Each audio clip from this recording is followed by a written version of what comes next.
네, 안녕하세요. 대관령바람입니다. 새해가 됐는데 새해 복 많이 받으시고요.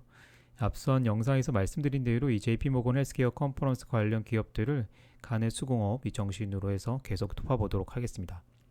두 번째 기업은 순서대로 머크 하죠. 머크는 사실상 이 화이자 이 코비드 백신 매출을 제외한다면 현재 전문의약품 시장에서는 이 넘버원이라고 할 수 있습니다.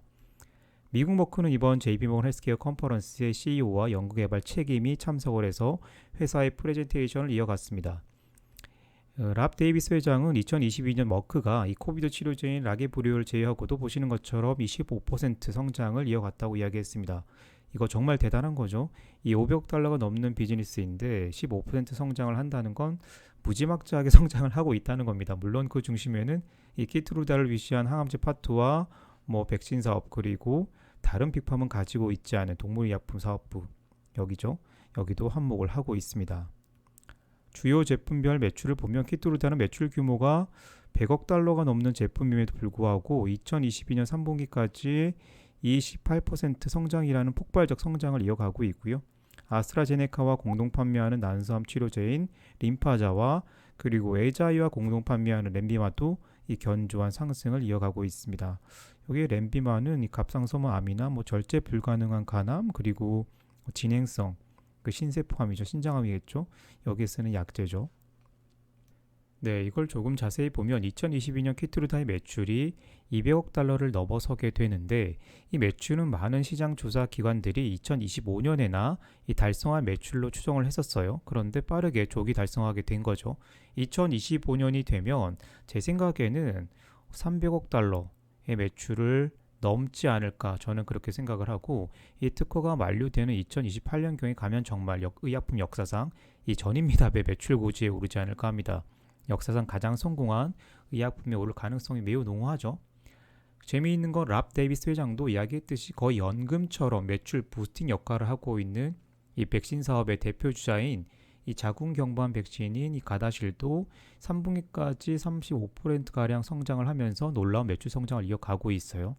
가다실을 포함한 머크의 전체 백신 매출 성장을 보더라도 이제 2022년 이 100억 달러 비즈니스에 도달을 했고요.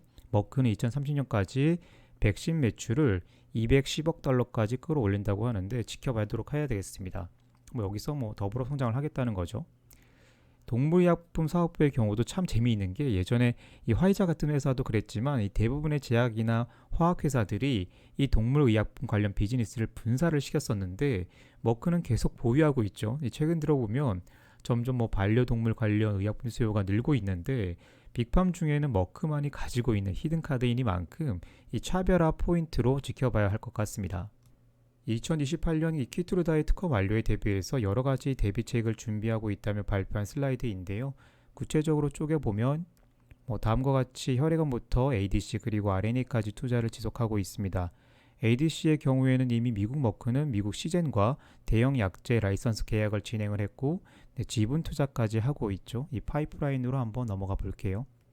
파이프라인은 미국 머크의 리서치 랩 사장인 딘 사장이 직접 나섰습니다. 네, 이것저것 복잡하게 이야기했지만 간단하게 제가 설명을 해볼게요.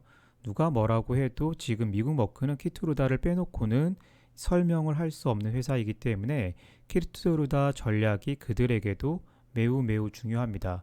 첫 번째는 역시나 여러 암종에서 키트루다 단독요법이나 다른 항암제와 병용해서 암 환자의 생존을 높이는 겁니다. 두 번째는 이 새롭게 대두되고 있는 다양한 클래스에서 이 회사들과 그리고 이 약제들과 협력을 해서 그동안 보지 못했던 놀라운 결과를 만들어내는 거죠. 가령 이 보시는 것처럼 모더나와의 맞춤 항암 백신 같은 것들이 그런 겁니다.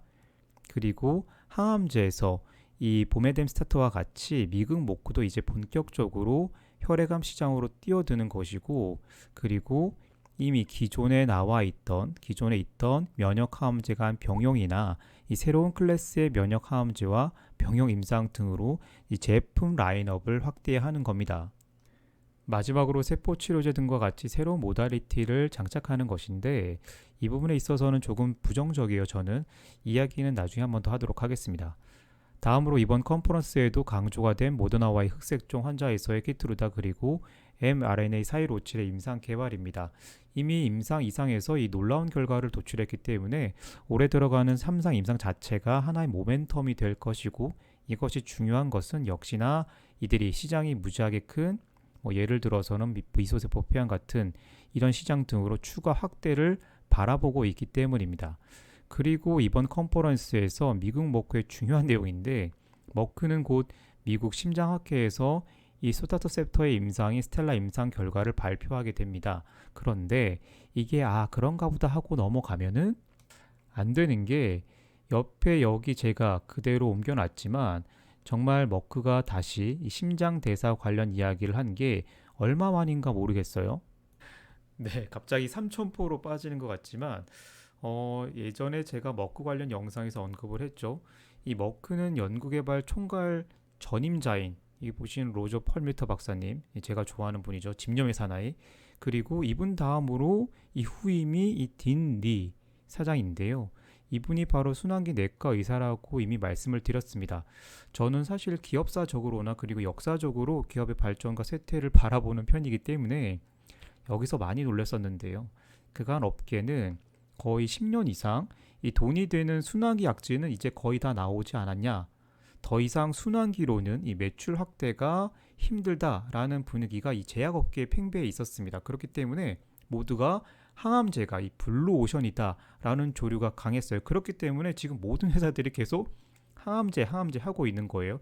그런 상황에서 이 키트루다를 보유한 미국 머크가 다음 연구개발 책임자로 여기 순환기 내과 의사를 점 찍은 거는 경영 전략 측면에서 저는 정말로 이 자기 파괴적인 DNA가 있다고 생각을 합니다.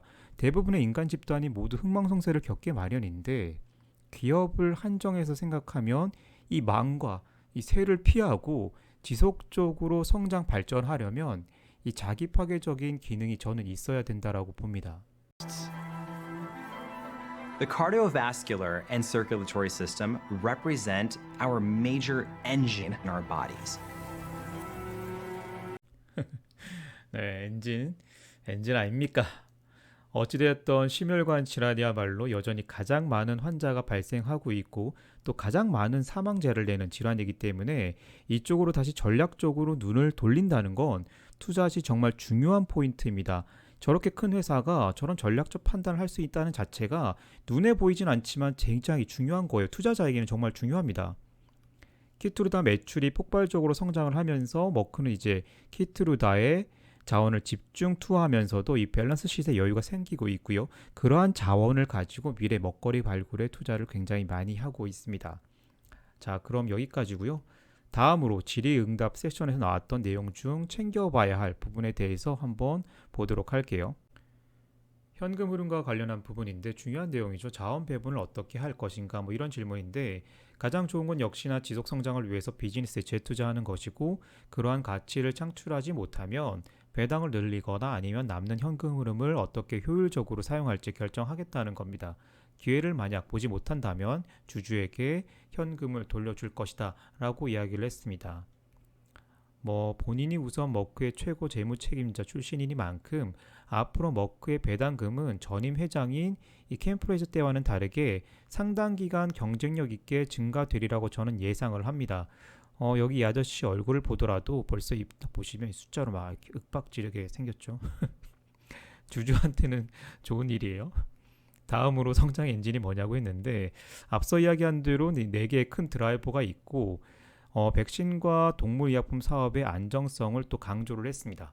추가적으로 신경과학이나 면역학 이런 분야에서도 이야기를 했고요. 그리고 앞서 이야기한 심장 대사 등에서 이 광범위하게 파이프라인을 확대하고 있다고도 이야기를 했습니다. 저는 개인적으로 이 답변이 굉장히 본질적으로 가장 중요한 이야기라고 생각을 했는데, 딘 사장은 비록 당장에 시장에서 파이프라인들이 매출로 안 나타나기 때문에 이 밸류에이션의 변화가 없을 수는 있지만, 그렇다고 우리가 가만히 있는 게 아니라 앞으로 나아가고 있다고 이야기를 했습니다. 이걸 알아볼 눈이 있냐 없냐는 당연히 투자자의 몫이겠죠. 이 과학자가 답답하니까 이 월가의 단기 트레이더들에게 하는 이 완곡한 이야기로 들립니다. 네, 그리고 마지막으로 미국 머크에서 분사한 이 오가논 관련 내용을 물어보신 구독자님이 계시는데요. 이걸 따로 만들기는 그렇고요. 이미 제 스탠스는 여러 번 여러 영상에서 이야기를 했습니다. 간략히 슬라이드 두 장을 만들었는데 제약바이오는 매출액이 1번이고 2번이 R&D라고 누차 이야기했잖아요. 이 왼쪽은 이 오가논 제품들인데 총 미 49가지네요. 오른쪽은 미국 머크의 키트루다 한 제품을 가져왔습니다. 매출을 한번 보시면 매출 차이는 보시는 것처럼 이렇습니다.